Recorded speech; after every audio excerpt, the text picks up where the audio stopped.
What's up, everybody, and welcome back. This is topic 46. Now, this is actually part of a two-part video, which is about siblings. So if you haven't watched the last video, topic 45, where it is part one about this two-part series where I talked about sibling relationships, you can go check it out. I will put a link in my description right below this video. So last video I talked about sibling relationships. This video I'll be talking another R, which is sibling rivalry.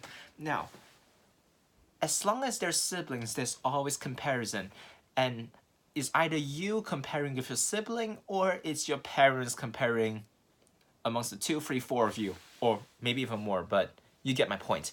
So which directly takes me to my point in this, to my points in fact in this video, which is sibling rivalry. Either they are natural or are they induced. Now you may be thinking that sibling rivalry, well, by my introduction itself, you may think that it's always natural. Well, as much as it is natural, I actually extended a category called induced sibling rivalry. It is because I would feel that this time I will literally have to talk about parents, because literally sibling rivalry is basically induced by parents but also by the people around them. And I will discuss a bit more on why I think parents play a big part in induced sibling rivalry. Now, just a disclaimer, as I made the same one in last video, I have no knowledge if this information is already in the outside world, regardless in the professional fields or in the academic fields. And if there is, you may reference these points, but please bear in mind that in this video, it is completely my opinion. And secondly, this video is recorded at the same time as my last video, so do not think I haven't showered for a week. So let's get into it. Now, natural sibling rivalry is very, very direct itself, because like I've said, everybody compares themselves to one another, especially when it's your siblings.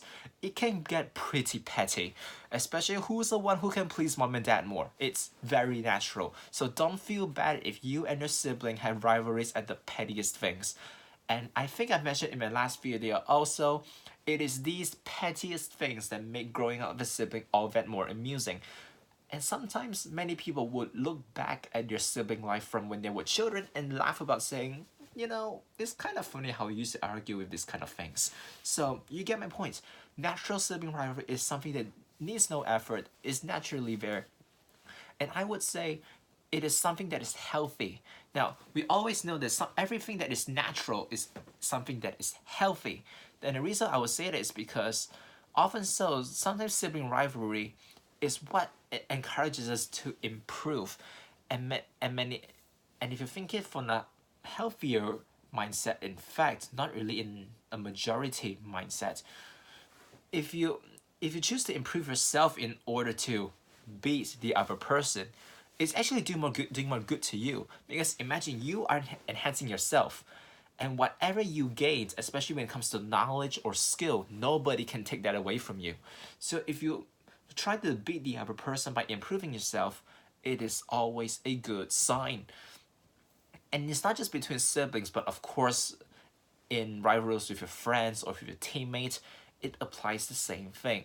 So kind of a little bit about general rivalry as well. Now, let's go into induced sibling rivalry. And I said from the beginning that many times parents play in a huge role in induced sibling rivalry. And I would say this because, especially when it comes to household parenting, it kind of drives me nuts when parents always say, you should be like your older brother, you should be like your older sister. The problem is, even though the two children are born of the same parents, they are still two individuals. You can't really expect two people, even if they're twins or triplets, to be the same, because as long as you're talking about two different people, two individual people, you're talking about two people who are like two sovereign countries. They are entitled to their own laws if you're talking about countries. Just like how every sibling should deserve their own sovereignty of having their own interests of being strong in a certain thing. Now, I do not deny that parents need to have authority over their children. It's a never-changing fact. But inducing rivalry into your children is not one of those roles that you should be playing. Well, if you're saying, you guys shouldn't bully each other, well, that is okay. But not when you're saying, why can't you be like your sister in dancing? Even in dance, some people can be good at jazz, some people can be good at hip hop, others can be good at ballet. Even dance can be so different. Why can't you be as good as your brother in soccer? The thing is, some people are strikers, some are midfielders, some are defenders, some are goalkeepers. So you can't really ask two people, even if they have the same genes, to have the same mindset, because often so induced sibling rivalry produces, sorry about that, poisonous thoughts. And many times natural sibling rivalry, like I said, because it's natural, it's very healthy, because it's kind of like a motivation to seek self-improvement. But often so when it's induced, it's kind of trying to create some sort of hatred, like because the other person is better, mom and dad love him or her more. And this can evolve into a very, very toxic mindset. And while some parents may start to realize that their siblings don't like each other, you have to think back on at any point have you induced some kind of induced sibling rivalry into your children, which to me is a very, very big shame, because as humans we are competitive enough. Humans strive for competition, not just to be successful, but to basically survive. It's a human instinct to be competitive. And sibling rivalry, which is why I say, is natural. So to have it induced into children, especially from a young age, it can be somewhat destructive.